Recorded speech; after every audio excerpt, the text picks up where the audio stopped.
Hey everybody, now today I want to talk to you about the 6 ways to make money on the internet. Now for some of you who were involved in our pre-launch, you might have seen this video before, but we wanted to make sure to include it in the content because it contains some really important core concepts in making money online. In this video and many more, you're going to see Miss Jamie Shelton. She's a local aspiring pop singer, and I thought she would be the perfect person to try to explain all the ways to make money on the internet. Pretty much because she has zero technical experience. She's never really used Twitter before and never used Facebook before. So let's go ahead and get started. All right, Jamie, today we're going to talk about all the different ways you can make money from your website. Okay. So how many ways do you know about so far? None. Okay.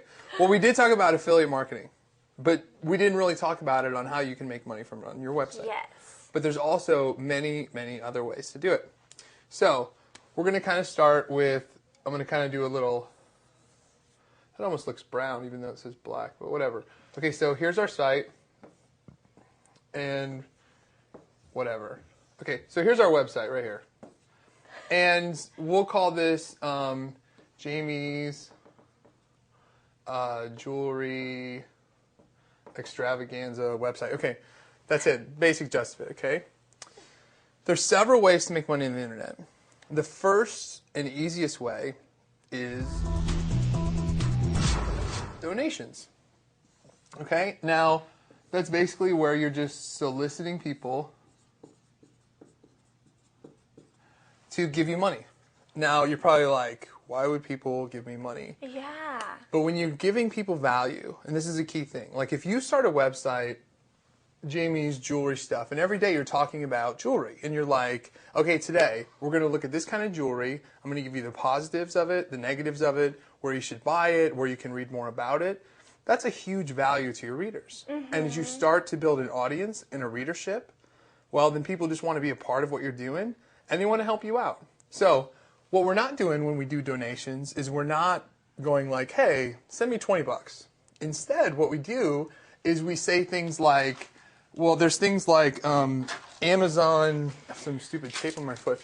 So there's things like Amazon.com has wish lists, right? Okay. Right, have you ever seen? Victoria's Secret. Victoria's Secret has a wish list, too. Okay.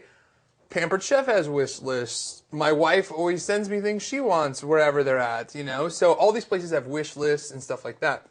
So what you can do on your site is like put a little box containing like I might want a bunch of programming books, mm-hmm. but I don't want them that bad that I would buy them for myself. Mm-hmm. So what I can do is just make a wish list on Amazon for those, and then put those on my site, and when people come there and it's like, hey, you like what I say? Do you like what I contribute? Feel free to buy me a book or whatever. And people will do it. You will be absolutely stunned at how many people will do it. Really? Another way you can do donations is by, and keeping on the Amazon before I jump ship on that, so the Amazon wish list, put things like, don't be afraid to put high dollar things. Like there's been some things that people have given me that have been of such high quality.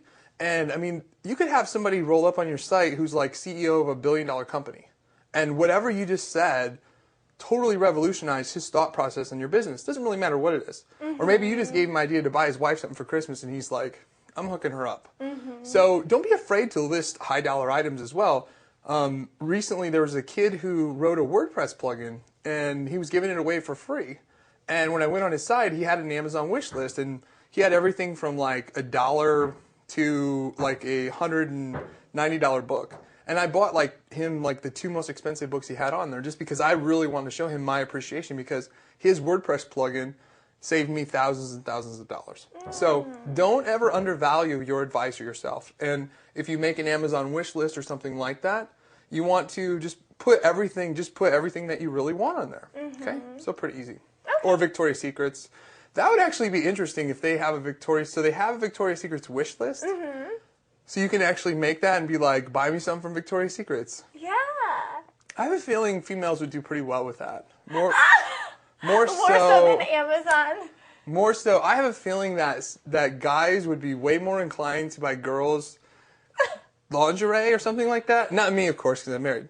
But then girls would come to my site and buy me a book on programming or... I agree. Really? That's Okay. a great tactic. It is. Okay, major tip for those of you out there. Yeah. Okay, so that's donations. There's other ways to do donations too. A lot of people do, like you can do buy me a cup of coffee.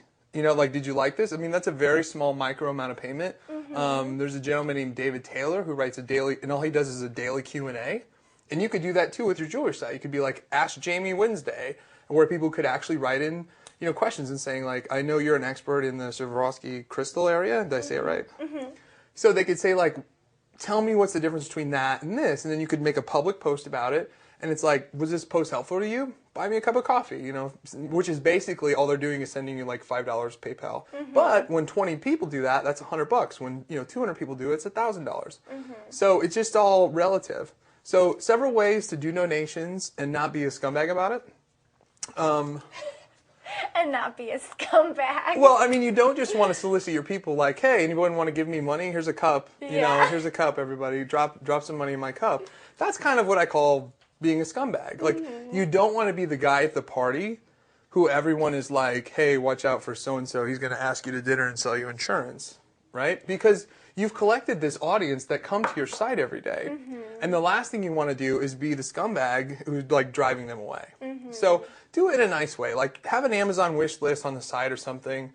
You know, have like buy me a cup of coffee, but don't go overboard with donations or like, hey, please send me some money, you know, and you'll be surprised at the results. Okay. So that's number one. So, and would that be like, or, I don't know, like you send out newsletters, things like that, where you're kind of providing a service at the same time? We can get into that. That's actually going to be a great segue into our next thing, which is actually subscription revenue. Oh, okay. Yeah. So that'll be number 2. Is subscription revenue. Now, subscription revenue, I created a website that had thousands of users every day using it.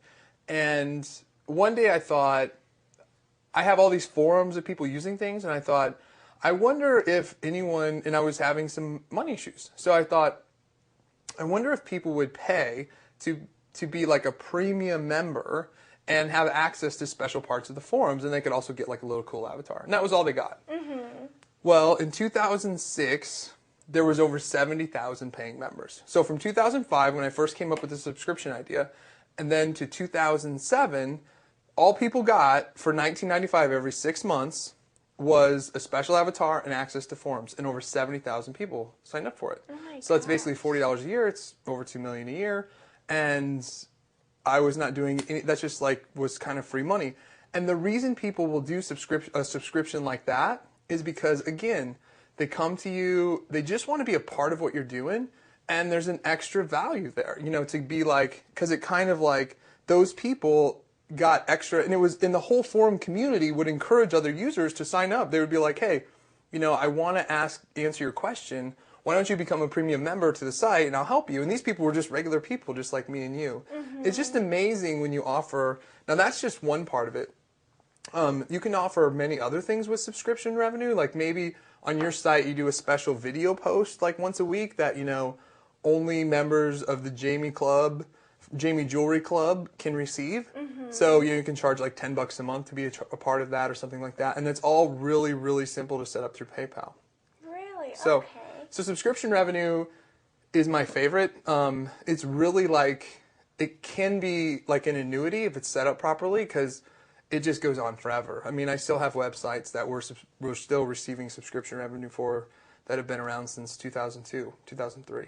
So it's fascinating. You can also do it with like an email newsletter, like what you were talking about, where you have to pay in monthly to be a part of that.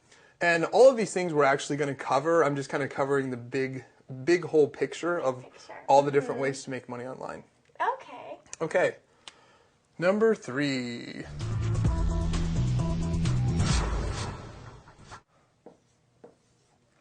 Is contextual. Heard of Google AdSense? Okay. There's other products out there as well, like from Yahoo and from Microsoft, that do the same thing. And basically what contextual revenue is, or contextual ads are those ads that blend in with the content. So you'll see like, you know, like a newspaper listing like this, and then you'll see an ad like this, but it looks like it's part of the content. Okay, and how that ad figures out what it should. So, like, let's say this article is on cars. Okay, so then all this talk is about cars. Well, what Google does is they go and they examine this text, and then they place really targeted text ads around what they determine the site's about, so that it gives the best return for their advertisers. Okay. So that's contextual in a nutshell. Now, contextual revenue is where I started, and I'm pretty much known for having this big fat AdSense check, and that's from contextual revenue. Now, there's good things with contextual revenue, and there's bad things with it, and I'm just going to quickly go over those. The good thing about it is, just with my story, I got a call from Google one day just saying, hey, you have this mobile site, we want to give you a premium revenue share, we think you'll do well with it. So literally took me a couple hours to implement it, and within a couple of months I was making over $100,000 a year. Now that's not common, okay? Like average person, I think my first day I only did a couple dollars a day, so I just slowly implemented it. But so the contextual revenue was really a huge part of that. Now, the good things about it, like I said, it's really, really easy to implement. I mean, I implemented it in less than an hour, okay? The percentage that Google takes for finding these advertisers for you is amazingly low. Like before, to monetize this website, I would have had to like call up Sprint and try to negotiate that deal, or go through an agency who would have taken 50% or something like that. And obviously that's just not doable. So that's kind of why Google did so well with it, is because they just have this self-serve platform where if a company wants to spend $5 or $5 million a day, they can. So really the percentage they take is very, very small. Another thing that it does for you is like basically it has, instant gratification. So you can implement contextual revenue and then right away you can see how much you've made. So like you could implement it right now and in 20 minutes you could see if you've made any money. So depending on how much traffic your website gets. So they pay out usually, I think it's like net 45, which means they pay out 45 days after the end of the month. So if the month ends on October, then you would get paid probably by December 15th, but usually within 30 days. So contextual revenue, number 3, how I started, and a good way to make money online. It's actually where I recommend everyone start. Okay, so now we'll talk about the bad things of contextual like that. We're going to talk about the bad things of contextual revenue. We already covered the positive things. All right, so the bad parts of contextual revenue is you have hardly any editorial control over the content that Google wants to place on your website. So for instance, you've got this great site talking about jewelry. You're an expert on jewelry, blah, blah, blah. But when people come to your site, you're showing ads for all your competitors.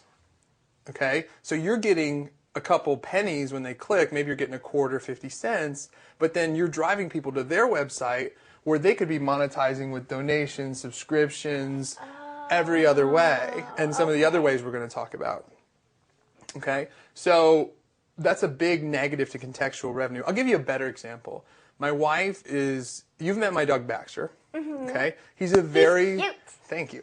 Takes after me. So he's a very rare breed of dog. And the people who are into Kerry Blue Terriers, which is what he is, they're really, really into their dogs. I mean, they are so into the breed, and they're really into keeping the breed pure and not, I mean, like when we had to go through this massive process just to get him to start. So there's people who have websites dedicated to Kerry Blue Terriers. And the number one way they monetize them every time I see it is through contextual revenue. Now, most of these people are located in very rural areas, like middle of Iowa, stuff like that. And so the ads they see on their site could be for like dog collars or leashes or stuff like that. Now, but because they target for people in New York who come to her site, they see ads for like puppies for sale and stuff like that, which is exactly what she does not want. So it really drives away her readership because they're like, you're making money off of people selling puppies. And you have no editorial control over that. You've given that control to Google, to police. And they really don't police too much. I mean, in those areas, I mean, who are they to say? I mean, that's more of a ethical, moral thing, not really a good or bad thing. So the lack of editorial control can kind of drive you crazy. And I'm going to cover the editorial control more when we get into these other things. Another bad reason is there's a kind of a one-click and gone effect. So when people come to your website and you have a contextual revenue ad, like AdSense or whatever, you get one click and that user is now, in a black hole wherever you sent them. They're gone. You've worked so hard to get them to your website. They heard from their friend, hey, go to Jamie's Jewelry Tips and you got to read this article. Well, as soon as they get there, you got this big fat ad and they're like, oh, this has got my attention. And they click and now they're off somewhere else. Yeah. And you've lost that user forever. Thing, which we talked about already, is affiliate marketing. Good thing. Okay. Now, when I started in contextual revenue, making several thousands a day, I think our record for Google AdSense was like $6,000 a day or something like that, maybe 7, 8. I thought we were absolutely crushing it. We were making so much money, and I was like, oh my gosh, there's something wrong. They haven't realized how much they're paying me. They're going to bust down my door and reclaim everything I ever made. When it continued to go on for like 2 or 3 months, I was like, I need to look into this and find out how are these people able to give me so much money per click for my users. How can that happen? So I followed the money, because the ads, that blended in with my content, contextual revenue, were for ringtone offers, like ringtone, get your ringtones, send ringtones to your phone, blah, blah, blah, blah, blah. And my whole site was about ringtones and stuff like that. Well, all of those ads went to affiliate marketing stuff, where they were getting, instead of me getting paid, $1 per click, $1. That's $1, just trust me. So instead of me getting $1 per click, they're sending it to an affiliate offer where they were getting in between $12 and $20 per user who signed up.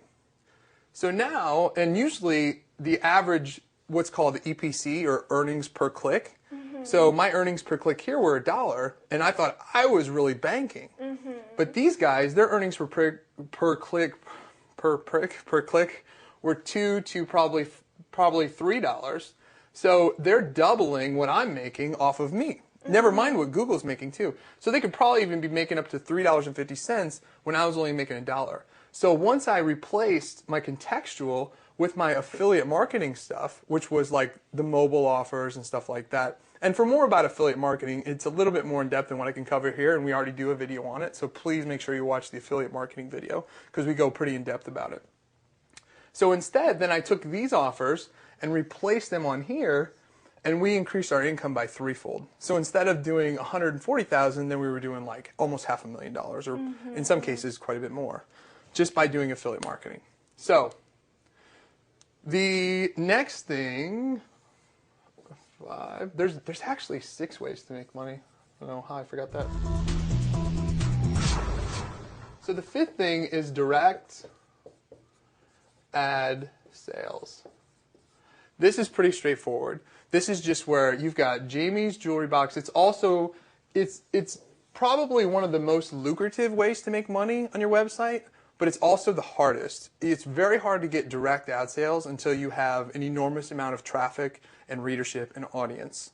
So what happens is, much like you see on shoemoney.com, I didn't take ads on the site because I was making money through other ways, and I was like, I don't want to take ads, because I didn't want to put Google AdSense on there. I worked too hard to get people there, so I didn't want them to disappear. So what I did was, instead, companies came to me direct and said, every major player in the space, and said, we'll pay you how much to have this spot over here, how much to have this spot over here. So then we just sold them direct advertising directly. Okay, very simple. And mostly in this case, they buy it for the brand exposure and not necessarily for the clicks, because they just want to be seen on the most authoritative sites. So the more you grow your website, the more you're going to have jewelry companies come to you and say, hey, we'll pay you to advertise in your RSS feed or in your newsletter and this, and that's a direct ad sales. And once you get to that point, you're going to probably want to hire somebody direct to do that. Okay, so that's when you get on a bigger scale, like you said, when you have a lot of traffic, right. And and people want to be seen on here. Then the last way is actually where you're actually selling a product. Which that's the only way that I ever thought. Right. You know, I didn't know that there was all of this other stuff. So Jamie's got her jewelry line that she wants to sell. So you can sell that. So you start with your website, and then you can sell your product on it. You can have a Victoria's Secret's wish list. You can, what was this one? Subscriptions. Subscribe to my newsletter. You can sign up for subscriptions to the Secret Jamie Club, where you get special promotions and special coupons and all this stuff for like $10 a month, or however you deem it's worth. You can also then do contextual revenue.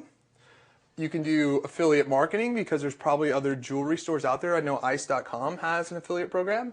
You can do direct ad sales, selling direct ads to your competitors, or you can actually sell your own products. Very simple. In my case with my mobile site, I was doing all of these. I was doing donations in the form of, like, hey, buy me a beer kind of thing. I was doing subscriptions in the special forums. I was started with contextual advertising and actually still kept it going, but I actually put the contextual advertising in the bottom of the page, or like on a place where there's 0 search results, because that's the point to where people are going to leave your website anyway. And the way contextual stuff works is it's one click and they're gone. So why not give them relevant ads of places for them to go? So that way you get paid on their way out. Yeah. Okay, if they're going to leave, they might as well leave and you get paid. All right? Then we have affiliate marketing. So I did affiliate ringtone deals on my website. I did direct ad sales. I had deals with Sprint, Verizon, all kinds of things set up. And then I also sold products, because I had all this traffic for the mobile industry. Then I started selling like phone cords and phone cases, and you name it, I sold it. Now, again, when we were talking about contextual revenue, the bigger you get, the more this does not become a part of the equation, because people come to your website, they click on a contextual revenue ad, you've lost any possibility of selling them a product. Direct ad sales is out the window, affiliate marketing is out the window, they're not going to sign up for a subscription, and you're not going to get a donation. So contextual, Google AdSense, stuff like that, excellent place to start, horrible place to stop. So start off with contextual with revenue, like Google AdSense, products like that, but once you get going, back it off. Okay, so this is like beginner level, and then direct ad sales is like more advanced. Yeah, really, I would say beginner level is, make your Victoria's Secret's wish list. Now, this is kind of, best case scenario for this would be like Jamie's, blog. This is a place where you're writing content. This is not, obviously, if your primary goal is to sell a product, then you wouldn't want contextual revenue or affiliate marketing or probably any of these other things. But you can do all of them if you're really careful about it, because you're selling your own product. And then on your blog, then you could have, some contextual stuff if you wanted to, donation stuff, because that's more personal and more about you. What do you think would be the best for me? For you to start with? Well, on the blog side of your store, I would probably do like a wish list. I mean, if you wanted to do a wish list with Victoria's Secret, I think you would probably get everything you wanted, but I think that would kind of be short-lived. So I would probably do a subscription-based thing to start with. I think the rest of these I would kind of shy away from. But for most people out there, they can do all of the above. Just start off slow and kind of just test the waters. And also you want to make sure, what is this doing to my website? There's a lot of products out there that'll actually show you, like, they're called like Clicktail, Crazy Egg, and just Google Analytics, which we'll dive into a lot more in the Shoe Money system, which will actually show you user behavior. So if I implement a Victoria's Secret's wish list, it'll say, okay, when people come, you can actually record people's movements and watch them and watch their mouse, where it's like, oh shoot, here's a Victoria's wish list, click, click, I'm out. And, or do they click on contextual revenue or whatever. So statistics can play a really vital role in what you end up making money from. Okay, got it. Well, I'm excited to kind of dig into it a little bit further and learn a little bit more about I know each the one big of these picture. things. The big picture seems quite intimidating right now, but the more we build out your website and the more we do stuff like that, it's all going to come into play. Yeah, it all makes sense. Sounds good. Thanks for sharing it with me. No problem.